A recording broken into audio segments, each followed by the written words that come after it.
যুদ্ধের জন্য প্রয়োজনীয় অস্ত্র আহরণের জন্য মেজর জলিল সুন্দরবনের পথ দিয়ে ভারত সীমান্তে যায়। সেখানে লেফটেন্যান্ট কর্নেল আরোরার সাথে তিনি দেখা করেন।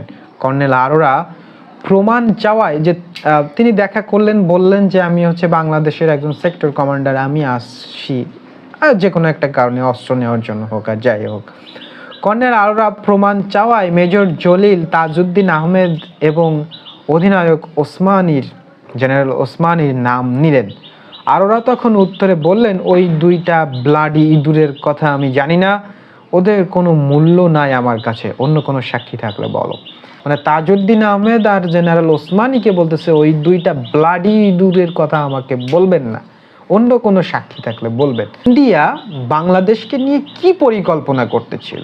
তারা এদেশের যে মানুষ, এদেশের ক্ষমতায় বা রাজনীতিক যারা তাদের কাছে সাহায্য চাওয়ার জন্য গিয়েছে বা তাদের সাথে ওঠা বসা করতেছে, তাদেরকে তো তারা সহ্য করতেছে না, তারপরও কেন সাহায্য করতেছে? নিশ্চয় তাদের কোনো না কোনো একটা অভিসন্ধি ছিল।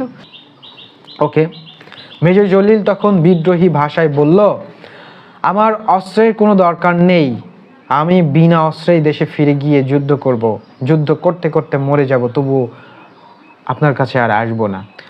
দেশের সাধারণ মানুষকে হিংস্র দাবানলের দিকে ঠেলে দিয়ে কলকাতার বালিগঞ্জের ৮ নম্বর থিয়েটার রোডের অফিসে তাজউদ্দিন আহমেদ তার সহকারীদের নিয়ে তাস খেলছেন।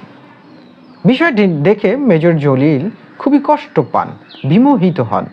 যে জাতি শান্তিপ্রিয়, যে জনগণ শান্তিপ্রিয়, সেই জনগণকে লেলিহান শিখার দিকে লেলিয়ে দিয়ে নিজেরা কোনো নিরাপদ স্থানে বসে বেকার অলসদের যুবকদের মতো তাস খেলায় মত্ত হয়, সে জাতির দুর্ভাগ্য সহজে মোচন হওয়ার নয়।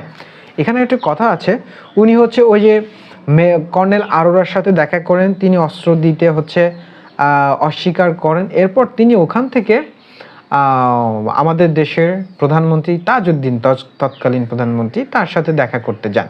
গিয়ে দেখেন এই অবস্থা যে তাজউদ্দিন আহমেদ তার মন্ত্রিসভার যত সহকর্মী আছে তাদেরকে নিয়ে তাস খেলছেন। তখন তিনি একটি কথা বলেছিলেন যে, ধরনী দিদা হও, এখন অবস্থা।